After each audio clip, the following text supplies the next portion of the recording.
Good afternoon, everyone. Let's start with some opening comments. So Secretary Blinken just spoke to the situation in Syria in the last 30 minutes, so I'm not going to repeat in detail everything he just said, but I do want to emphasize a few things from the top before taking questions. First, there are intensive efforts underway by the United States to find Austin Tice and bring him home to his family. Our special envoy for hostage affairs, Roger Carstens, is in Beirut, and we are pressing all parties in the region to support this effort.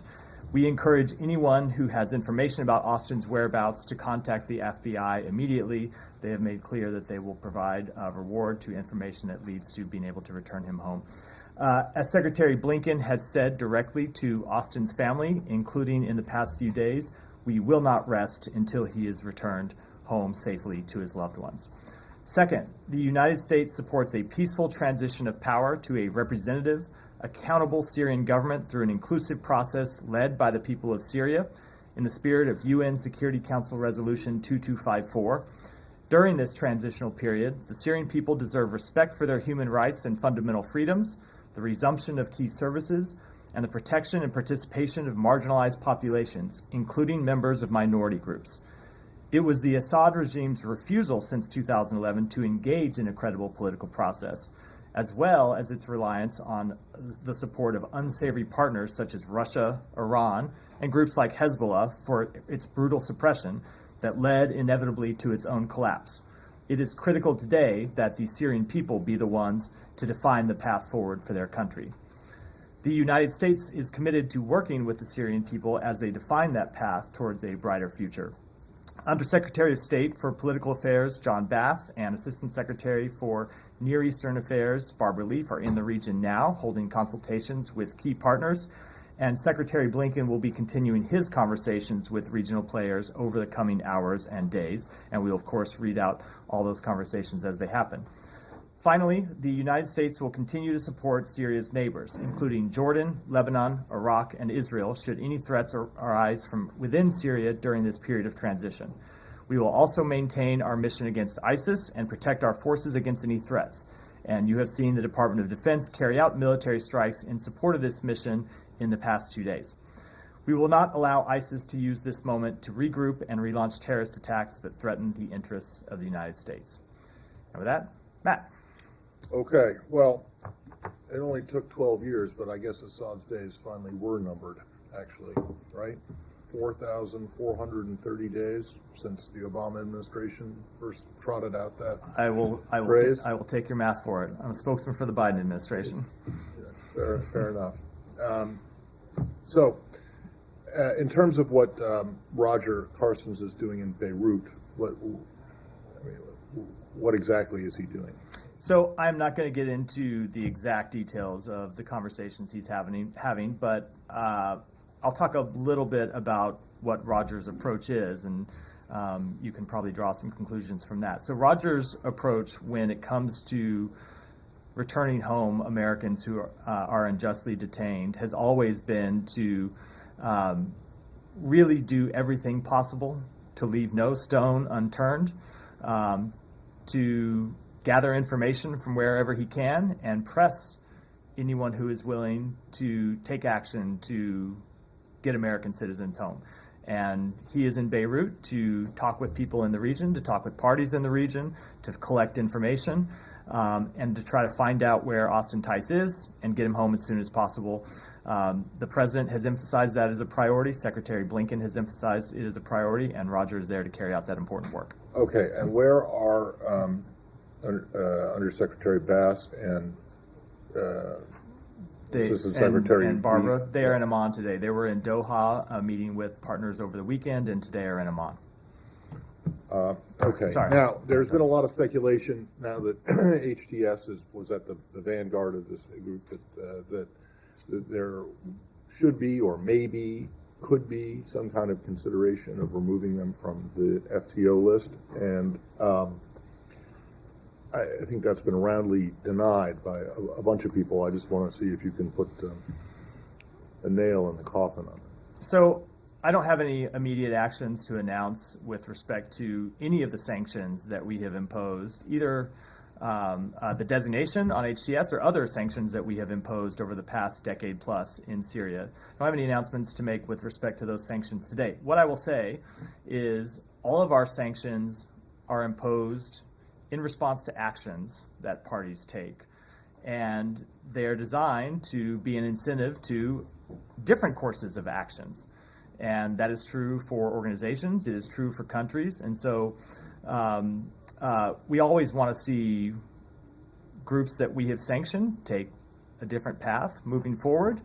That is true here. As you heard the president say, we have heard some hopeful statements out of HTS. We have heard them saying the right things about inclusion and a political process forward, but ultimately we're going to judge them by their actions, and our policy response will be determined by the actions they take. Okay, so there is no review, quote unquote, specifically to HDS as underway right now as it relates to what happened over the weekend. There is no specific review related to what happened over the weekend. That said, we are always reviewing our sanctions posture with entities based on their actions. So when entities take different actions, of course there can be a change in our sanctions posture, but we have nothing new to announce today. I guess a few follow-ups on that, but actually, could I ask you first about some of the other countries involved there?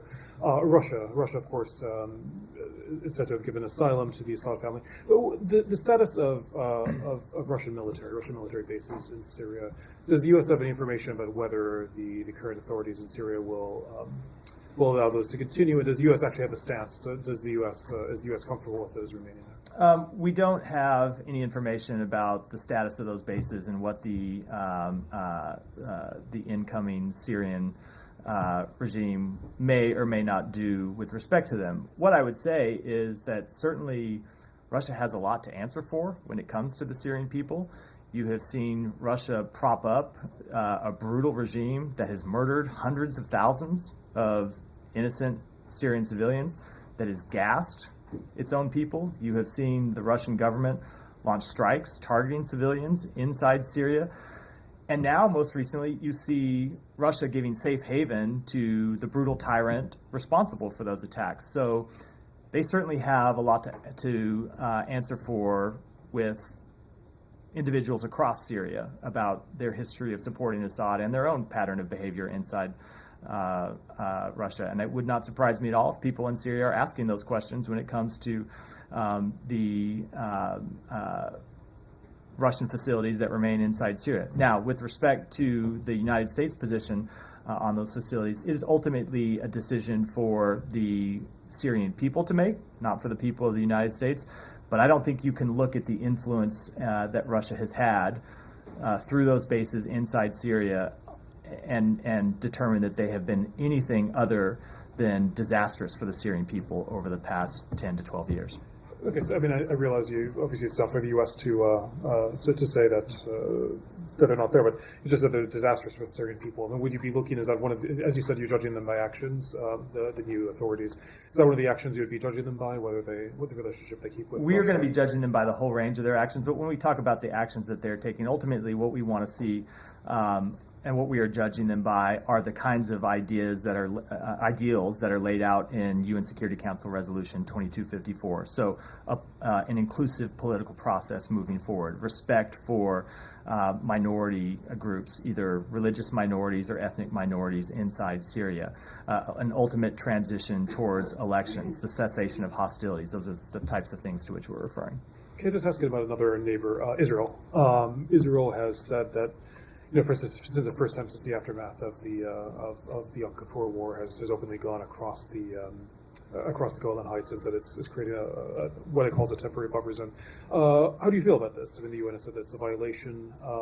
Does the United States agree? First of all, does the U.S. agree that it's a violation? So let me say a few things about it. Number one, I think it's important to put in context what happened that led up to this event. First of all, the Syrian army abandoned its positions in the area around the negotiated Israeli-Syrian buffer zone, which potentially creates a vacuum that could have been filled by terrorist organizations that would threaten the state of Israel and would threaten civilians inside Israel.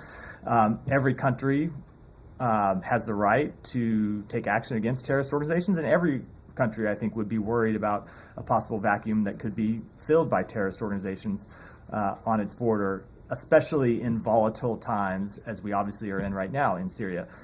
The second thing that is important is that Israel has said that these actions are temporary to defend its borders. These are not permanent actions. And so ultimately, what we want to see is lasting stability between Israel and Israel and Syria. And that means we support all sides upholding the 1974 disengagement agreement. Do you feel that they're holding up that disengagement agreement? Well, look, this is a temporary action that they have taken in response to actions by the Syrian military to withdraw from that area. Now, what we want to see ultimately is that agreement fully upheld, and we will watch to see that Israel does that. They have said that this is a temporary action, and we're going to be watching what steps they take in the coming weeks. You're saying watching what steps they'll take. I mean, do you want them to take Of those course, steps? we will be engaging with them as well, but ultimately, it's important that there is security along that border. Right now, there was potentially a vacuum created by the withdrawal of Syrian forces. We don't want to see a vacuum there either that could be filled by terrorist organizations. That's not good for, not just for Israel's security. It wouldn't be helpful potentially to the people of Syria. If you see a terrorist group move into the area that was vacated by Syrian forces, and could lead to an outbreak of hostilities across that border, something that we don't want to see either. I mean, just to make sure I'm understanding correctly, you're saying basically that the U.S. wants this Israeli move to be temporary, that you don't want a permanent. So look, as I said, we want to see the 1974 disengagement agreement upheld, and that includes the terms of the buffer zones, which includes Israel withdrawing to its previous position.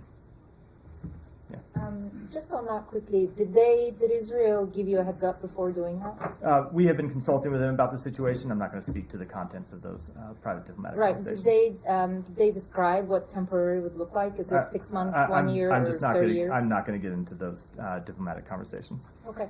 Going back to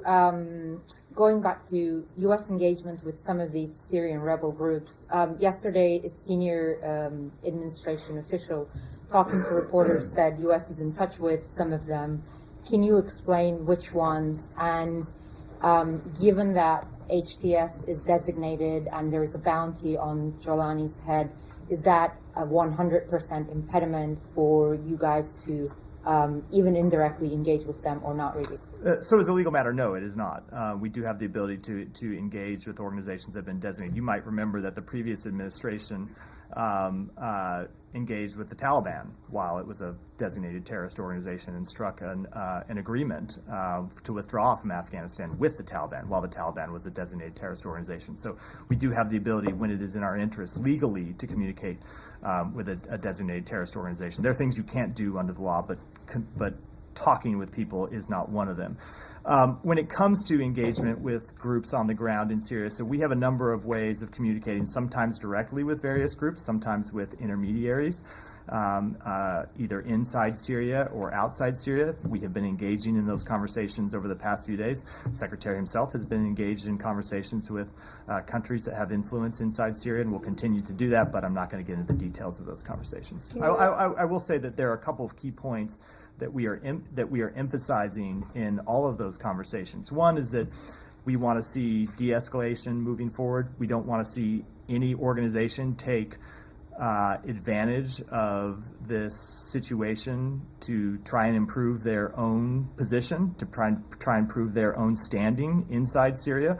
We want to see ultimately a political reconciliation and a political path forward that answers the interests of the Syrian people, not the narrow interests of any one of the various organizations that are active militarily inside Syria. Right.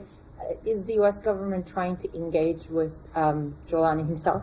I'm going to make it a rule while we are in this period of somewhat uncertainty to not try to read out all the conversations that we have one by one with various actors inside Syria.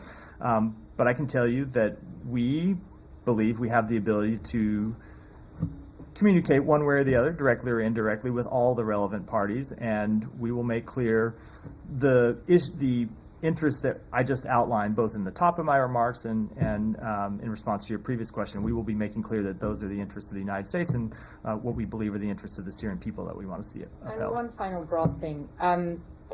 over the last 4 years, we didn't hear a whole lot about Syria from this podium or in the briefings. This was clearly an issue that was on the back burner. I'm sure you're going to disagree with the premise of this question, but that is simply a fact based on observation and our experiences here. Do you feel that that's undercutting your efforts right now? How much of an influence do you think you have in the waning days of this administration? Well, first of all, let me say most of what I talk about from this podium is not my choice; it's yours. Except for my various opening remarks. I get. Let me just say. I get up here. Hold on. Let me just say. Our questions are based on U.S. foreign policy priorities. Let me. I didn't interrupt the question. Please let go me ahead. finish the answer. I get up here and I respond to the questions from the reporters in this room, and I don't think it's fair to judge my lack of responding to the lack of questions about Syria as a indication of the work that has been going on inside the department and inside the administration. I will tell you that, of course, you will see a lot of the public work around matters that become new flashpoints, matters that require serious political engagement from the senior leaders of this department. But the Syria policy that was developed during the latter stages of the Obama administration, to go back to the point that Matt started this briefing with, that is largely carried through to this day. Ultimately, I would say has led to the situation we're in today. And I would combine that with the policies this administration has pursued to weaken Bashar Assad's main backers, Russia, Iran, and Hezbollah, which of course is itself backed by Iran. So it is the sanctions that we imposed on the Syrian regime that weakened the Syrian regime. It is the international coalition that we marshaled to hold Assad accountable.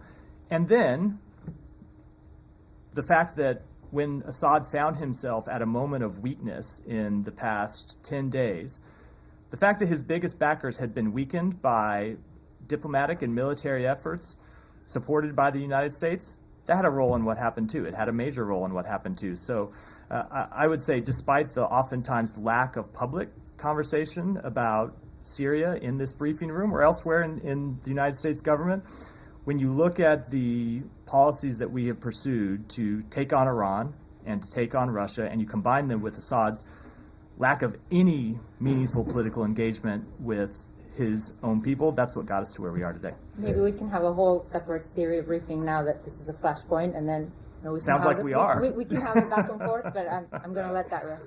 Yeah. The Taliban were never designated an FTO. In fact, the guy who President-elect has nominated to take over this building introduced a bill just a little over a year ago that would require this. An organization. Now, they are an SDGT, but there are different requirements under that. You're right, not an FTO, an SDGT. I often get that distinction wrong. That said, the rule about engagement, the ability to have conversations, is the same for both of those designations. Can you check that? Yeah. All right, thanks. It's clear that you have the ability to engage with all these different groups, but you can't say with a bit more clarity whether you intend to or not engage directly with the person who arguably led this operation to depose of Assad? So I just don't think it's productive for me to do that today. We want to have conversations with the key groups inside Syria, either directly or indirectly. It's obvious that HTS is one of them. We want to make clear to them the same points that you have heard the president make publicly. We also want to engage with any organization that might have information about the whereabouts of Austin Tice, so we can try and bring Austin home. But I'm just not going to get into the details of those conversations publicly. Now, I wanted to follow up on Tice. Why wouldn't Carstens go to Beirut now that the border's wide open, people are flowing in? It would seem that he could go right to the source and engage with people who are... Sorry, what did I say? I think you meant Syria, Beirut. Go right in. He's in Beirut. We all misspeak sometimes. Why wouldn't he go across the border into Damascus? I'm not going to talk about what travels Roger may or may not make in the coming days. He's in Beirut today. He's working to get Austin Tice out, and I'll leave it at that for today. Has there been...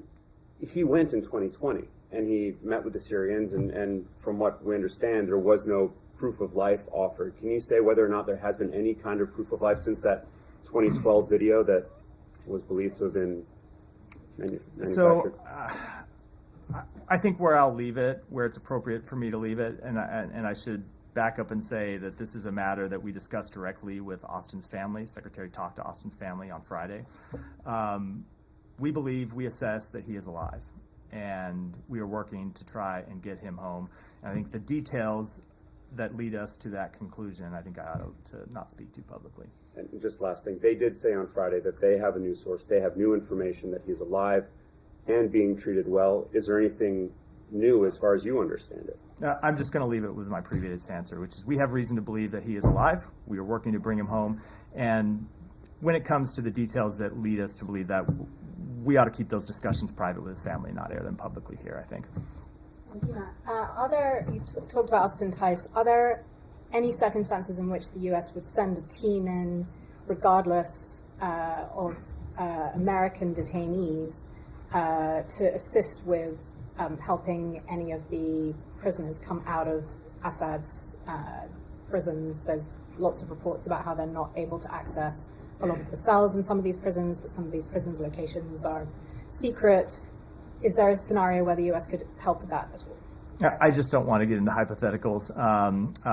Obviously, we want to see those who have been unjustly detained, not just Austin Tice, but Syrians who have been unjustly detained for their political views.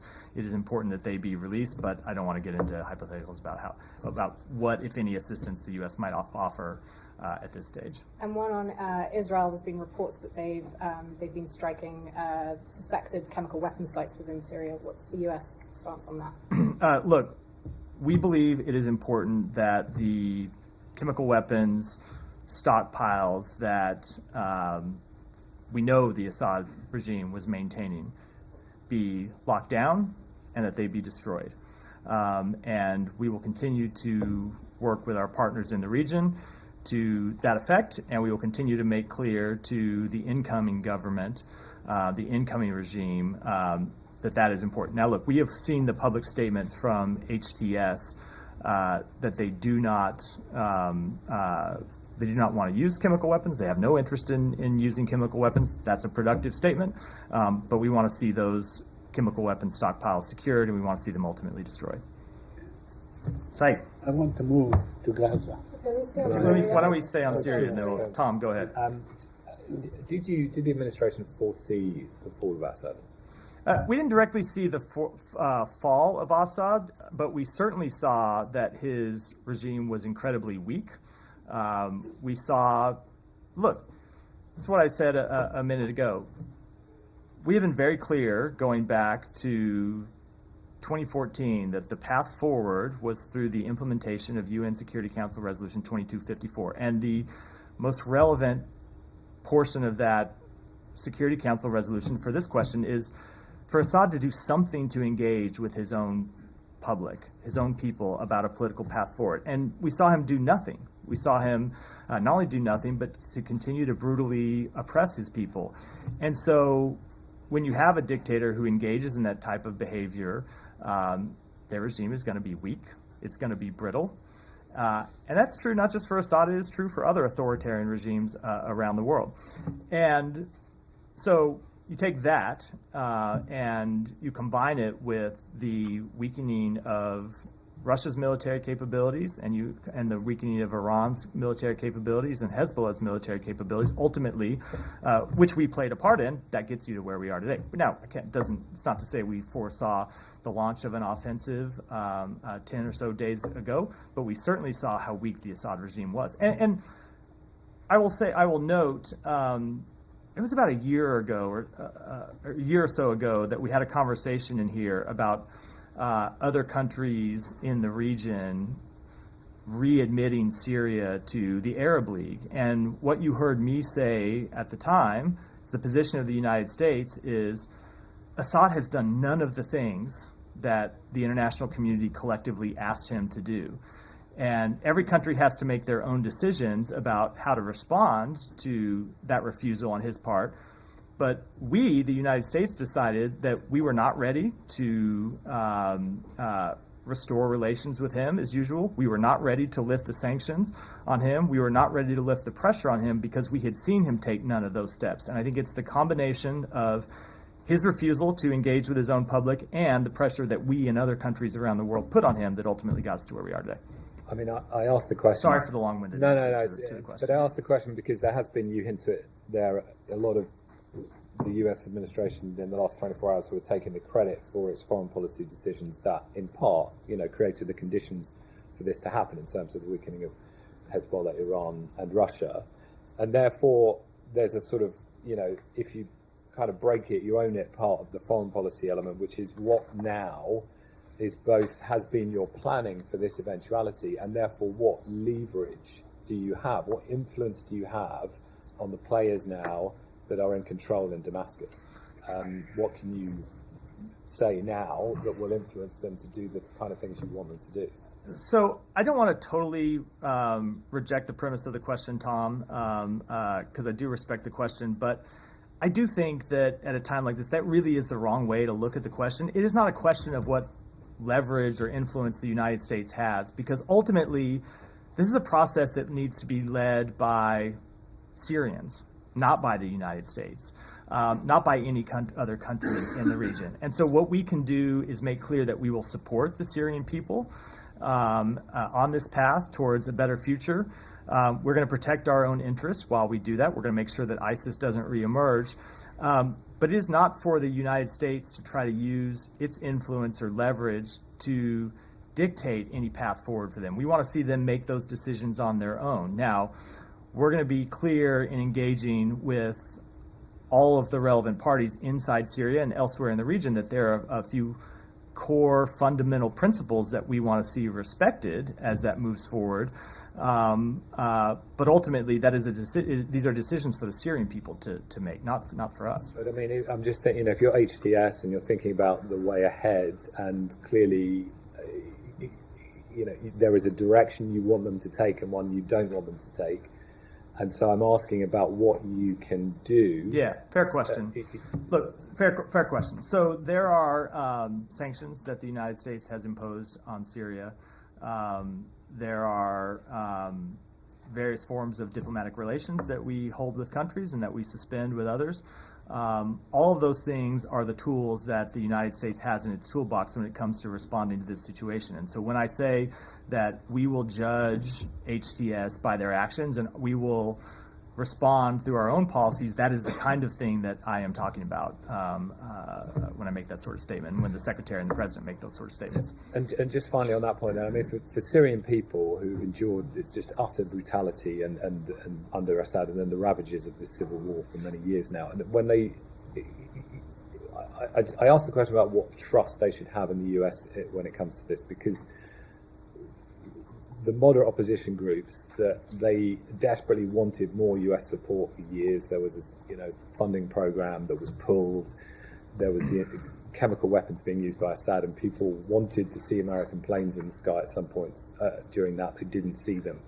They wanted air defenses against Russia's bombardment of Aleppo and hospitals and homes in parts of Syria. And there are people who feel abandoned.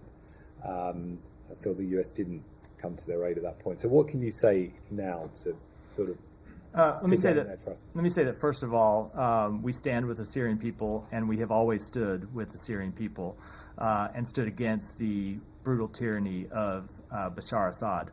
Now, we have to make difficult decisions when it comes to direct military intervention, because we know that oftentimes the consequences of direct U.S. military intervention, either in the short term or the long term, outweigh the benefits that intervention can provide. And so those are the kinds of difficult decisions that we have to make. I know I stand in this briefing room all the time and am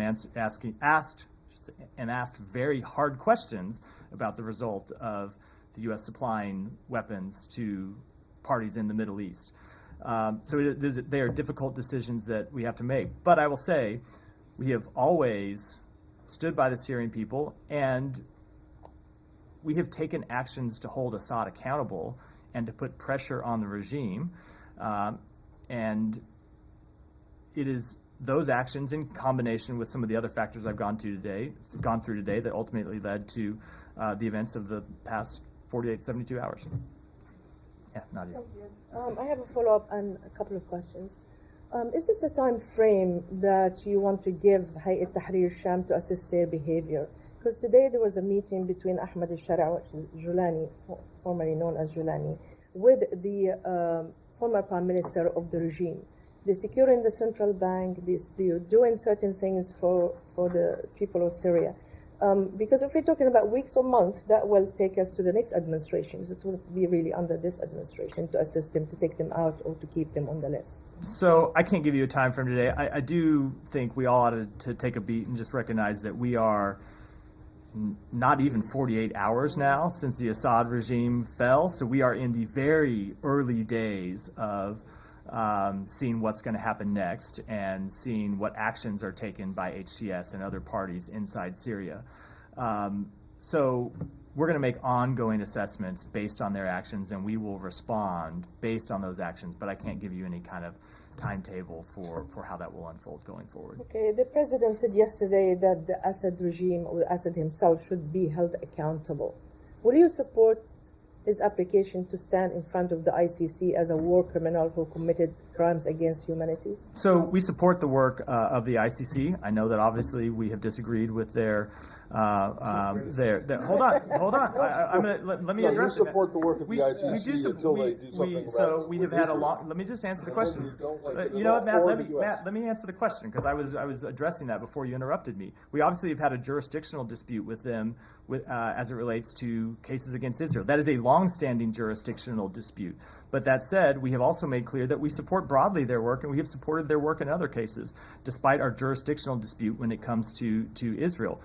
But that said, when it comes to Assad, I suspect that before you ever get to the ICC, the people of Syria are probably going to want him to return home and stand judgment for his crimes in Syria. He's not going to return home. I mean, these are Russians under the Russians' protection. I doubt that he's going to. I mean, if he's not going to return home from Russia, I doubt he's going to transfer himself to The Hague, leaving Russian protection But either.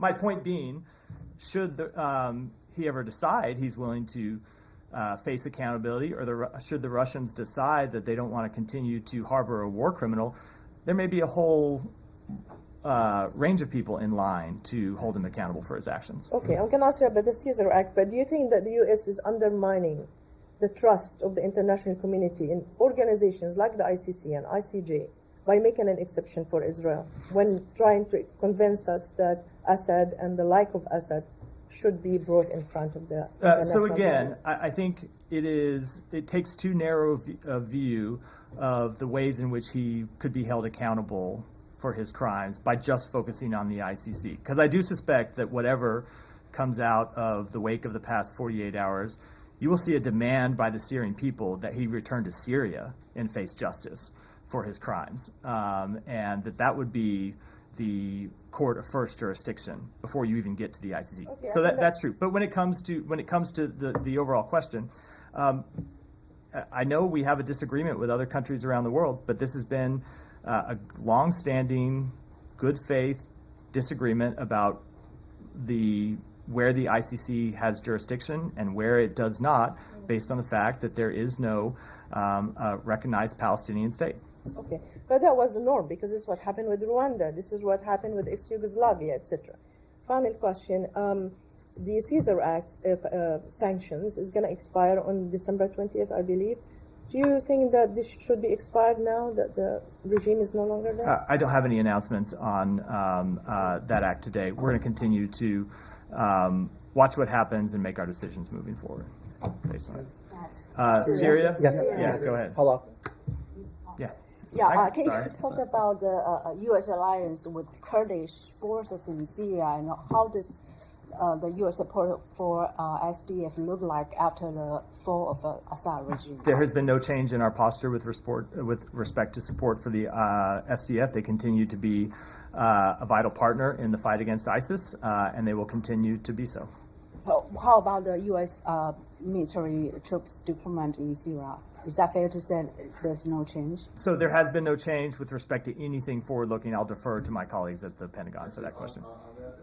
I'm not asking you to give a prediction or not, but has anyone checked in on the status of the embassy? Are the checks Oh, yeah. still your protecting power? So- It's been a long time since we talked about So this. Checks still there? a couple things with respect to that question. The checks are, or maybe were still our protecting power, but the checks have left their embassy in Damascus. So there's protecting power for the protecting power. Yeah, that is beyond my grasp, unfortunately. That said, we have taken steps to secure our embassy, and we believe that our embassy, which of course we're not staffing at the time, but that our embassy is still secure. Well, what steps? I don't think I should. It's a security matter, so I don't think I should get into it from here. But obviously, Are there U.S.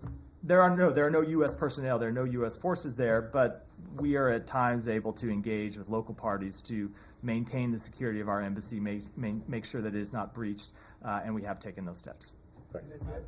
Michelle. On Syria, on Manbij, how do you view the fights between SDF and SNA, and are you coordinating between the SDF and Turkey to escort SDF militants from Manbij? So our stance on this with all of the relevant parties has been clear that we don't want to see an escalation. We don't want to see anyone take advantage of this period of instability to try and further their own position inside Syria. We are making that clear to all of the concerned parties in the region. When you look at the important work that the SDF does to prosecute the fight against ISIS, to secure prisons where ISIS fighters are held, we don't want to see them distracted from that important duty in any way possible. So we'll continue to make that clear to the relevant parties in the region. The SDF militants are besieged in Manbij. Are you working on this to escort them, to take them out, or? I don't have anything to announce from here beyond what I just said about the But situation. another one too. Were the HTS able to control whole Syria in 7 days without any international support, in your view, and who was or who supported them? Well, the United States wasn't supporting them, and I think I'll let other countries speak for themselves.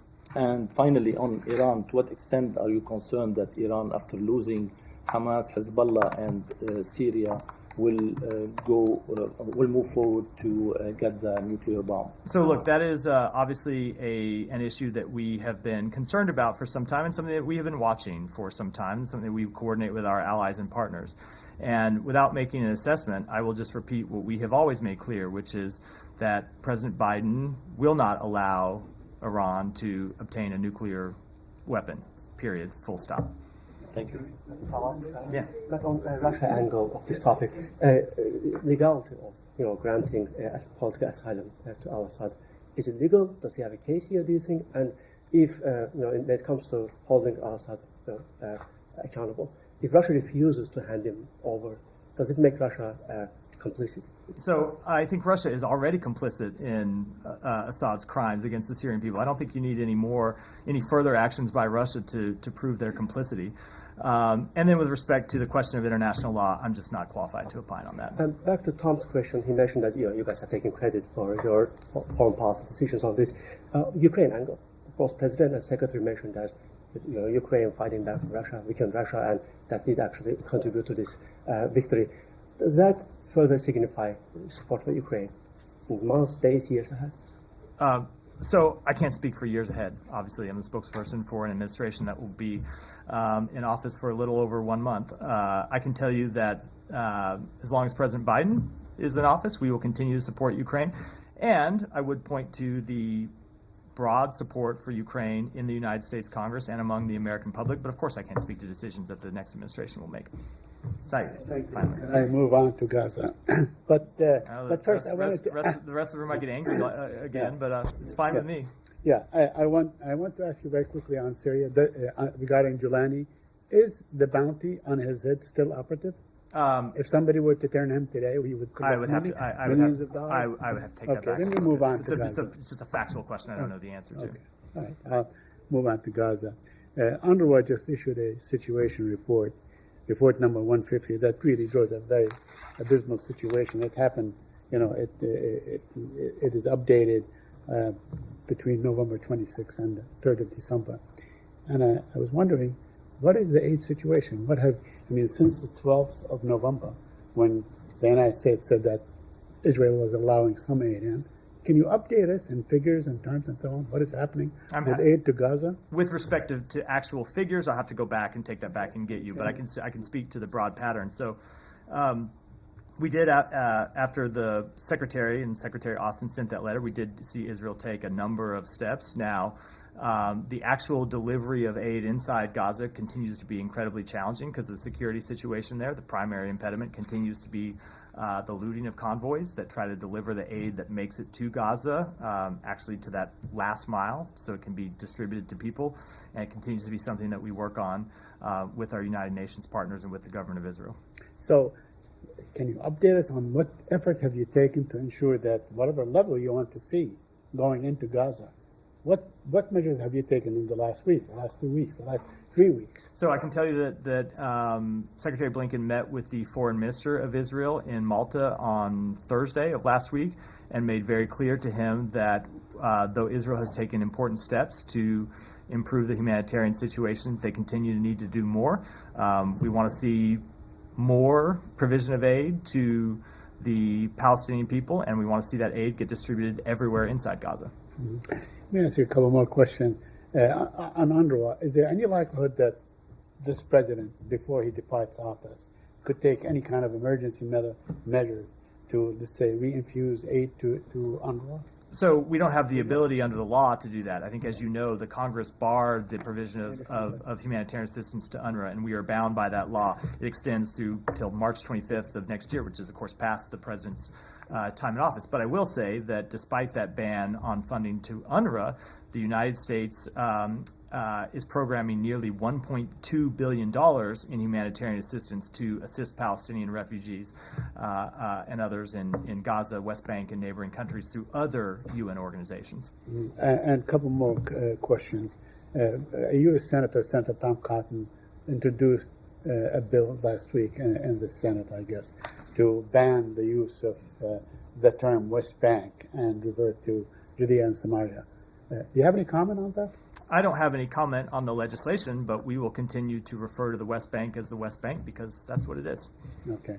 Now, finally, I know that we spoke last week with Bedant about the Amnesty International report, and you refused to acknowledge that what Israel is doing is basically genocide in Gaza. You're saying that it does not rise to the level of genocide and so on. I don't know what is what is the threshold for destruction and killing and so on that would qualify for genocide. But let me bring your attention to a historian, an Israeli historian, has documented, voluminous documents and so on, that basically says that Israel had the intent and carried out those genocidal intents. So we have seen that report. As you know, we have not concurred with past findings regarding genocide, and we don't, again, with this report. We do remain deeply concerned by the reports of civilian harm in this conflict, and we continue to emphasize that all parties must comply with international humanitarian law. Yeah. Thanks so much, Matt. Also, regarding the Israel strikes on Damascus, you mentioned the importance of destroying chemical weapons stockpiles, but is the U.S. certain that is Israel actually really targeting the chemical weapons, but nothing else? Because there were some reports saying that Israel, in the buildings Israel targeted in Damascus was Assad's intelligence office, for instance. Is the U.S. aware of this? I don't have any assessment of their strikes. They'll have to speak to them. And one more on this. Regional countries such as Egypt, Jordan, and Qatar condemned Israel's seizure of Golan Heights. Actually, we just had a fragile ceasefire agreement recently in Lebanon.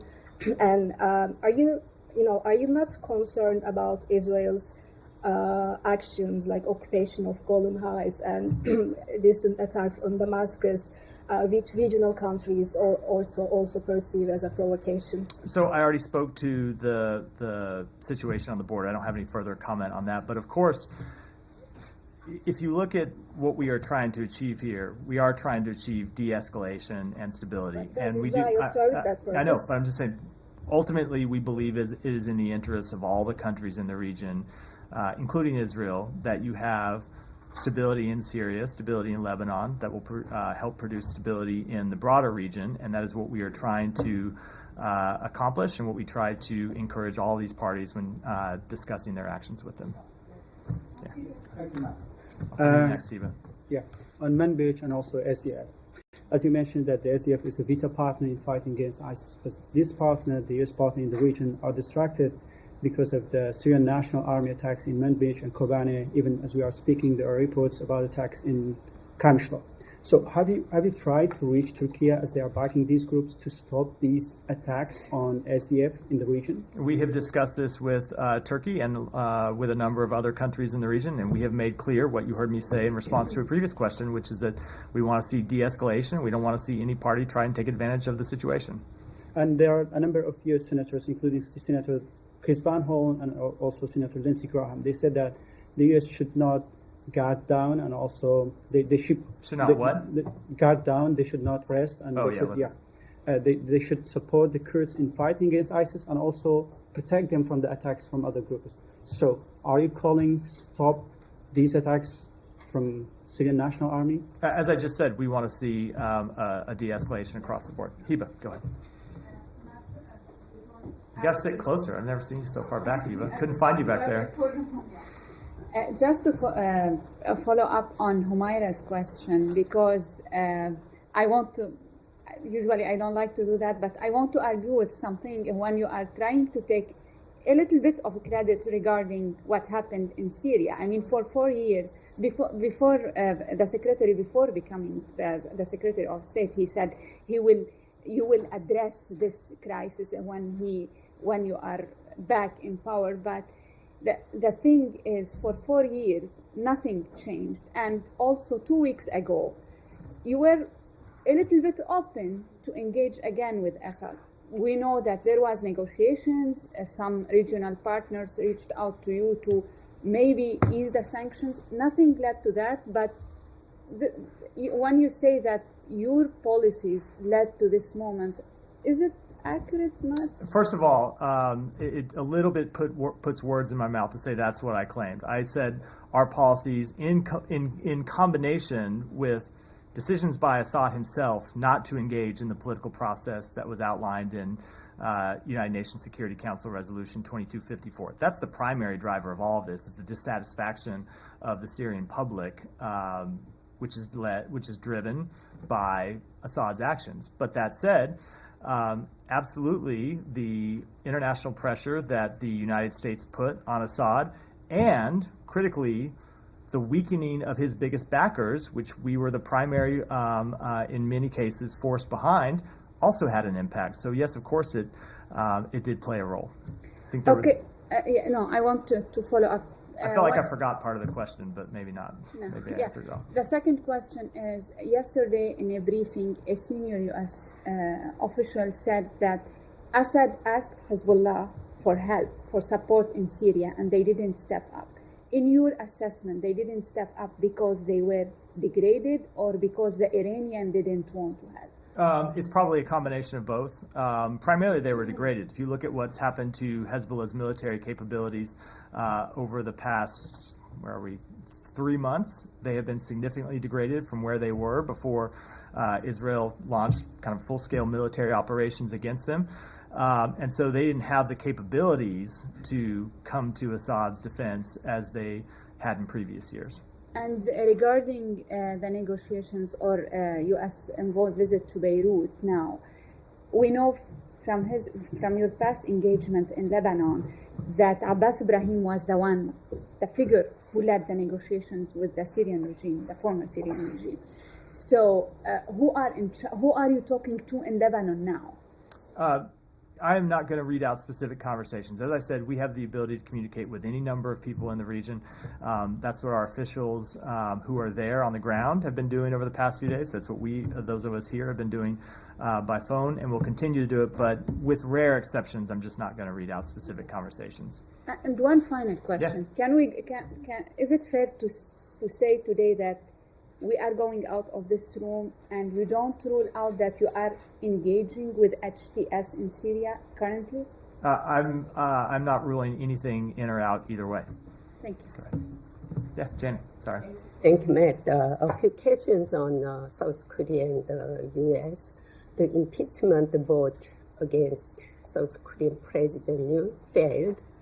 As an ally, how does the United States view the state of confusion caused by the constant impeachment and the abuse of certain political parties in South Korea?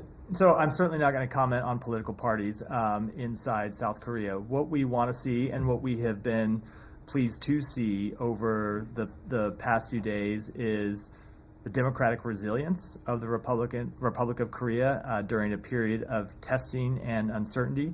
And what we expect going forward is that political disagreements continue to be resolved peacefully and in accordance with the rule of law. Will this chaotic situation in South Korea affect official meeting or event between U.S. and South Korea? The alliance between the United States and the Republic of Korea remains ironclad. We are committed to the peace and security of the Korean Peninsula, and we will continue to be. Last, the high-level consultation meeting between the U.S., South Korea, and Japan held in Tokyo for resolving the North Korean nuclear issue. Do you have anything, or also, and the U.S.-South Korea nuclear consultative group meeting was cancelled? Will it be held again before Biden administration leaves? I don't have anything to say with regards to the rescheduling of that meeting. I can tell you that when it comes to the trilateral meetings between our three countries, something that we thought was important to establish, Assistant Secretary Critton Brink is in Tokyo now, either is in there now or will be there tomorrow, to hold meetings with his counterparts from the Republic of Korea and Japan. We believe the strengthening of that trilateral alliance has been an important engagement under this administration, and we will continue to pursue it during our final days in office. Thank you. Thanks, Matt. So just overall, what is the current U.S. view of HTS? Is Syria now a terrorist state? HTS continues to be a designated terrorist organization by the United States, but as the president said, we're going to judge them by their actions moving forward. But is Syria a terrorist state? Syria is very much a state in a period of transition right now, and I think it would behoove all of us not to be hasty in pronouncing judgments during an unstable time. And do we have any updates on the undersea cables that were cut? I do not. And then has the administration urged the Ukrainian government to expand its military draft pool? So we have had conversations with the government of Ukraine about the security situation it faces in the east. You heard the secretary speak to this somewhat when we were in Brussels last week. Ultimately, the decisions about the composition of its military force, those are decisions that the Ukrainians have to make for themselves. What we have made clear is that if they produce additional forces to join the fight, we and our allies will be ready to equip those forces and train those forces to enter battle. Thank you. Big question on Korea in the back. Go ahead. So U.S. has continuously expressed support and solidarity with Korean people, not specifically the RK government. So do you have any message for the Korean public who, despite impeachment votes being blocked by boycott of ruling party, or keep calling for President Yoon's immediate departure to uphold democracy and rule of law? And in addition to that, who do you regard the counterpart in RK as to President Biden? Because President Yoon, who is remaining in power despite his illegitimate act of declaring martial law, is now under prosecution and travel ban. So first of all, when it comes to our relationship with the Korean people, we stand shoulder to shoulder with the Korean people. And that is, of course, most true in times of testing and uncertainty, as we have seen over the past week. But what we believe is important, and what we have seen over that past week, is the democratic resilience of Korea, democratic resilience that was hard won over a period of several decades. So we will keep lines of communication open with all relevant parties in the Republic of Korea. The legal process and the political process should play out there consistent with the rule of law. President Yoon is the president of Korea, and the political process in Korea will play out as it should under Korea's laws and Korea's constitution. But we can assume that President Biden will probably not directly engage President Yoon because of the political I don't have any engagements by the president to announce. I never do that from here anyway. It's a matter for the White House to do. Why don't we go there, and then we'll wrap for today. Good afternoon. Christians in Syria, other religious minorities there, with HTS now in control, how will their religious freedom be monitored by the U.S.? Well, this goes to exactly what I was speaking of when I said we're going to judge HTS by its actions, as we will judge every group inside Syria by their actions. And one of the foremost things that we want to see protected in Syria are the rights of religious and ethnic minorities. If I may ask another, the head of the Latin Church in Syria, the apostolic vicar there in Aleppo, is calling for the lifting of economic sanctions on Syria, saying, quote, they have devastated ordinary people, end quote. Your reaction? So I spoke to sanctions a number of times over the briefing. I don't have anything new to say on it. And a separate subject, on the solemnity of the Immaculate Conception yesterday, Pope Francis urging for a ceasefire on all war fronts across the globe by Christmas. Does the State Department support that urging? So there are a number of conflicts where we are trying to get a ceasefire, of course, the conflict in Gaza, the conflict of Sudan. But when you look at, say, for example, the war between Russia and Ukraine, that's ultimately a decision for Ukraine to make. I think when you, like if you look at, Ukraine has the right to defend itself. I don't think you're going to see Russia heed the Pope's calls and unilaterally disarm. So as long as Ukraine is under attack, we'll continue to support their right to defend themselves. But of course, speaking broadly, of course we want to see the end to conflicts, and we want to see conflicts resolved. That doesn't mean in every case an immediate ceasefire. If it would cause parties to give up their duly held rights, but we do want to see wars resolved and peace brought to the world. Thanks very much. Thank you. Thank you.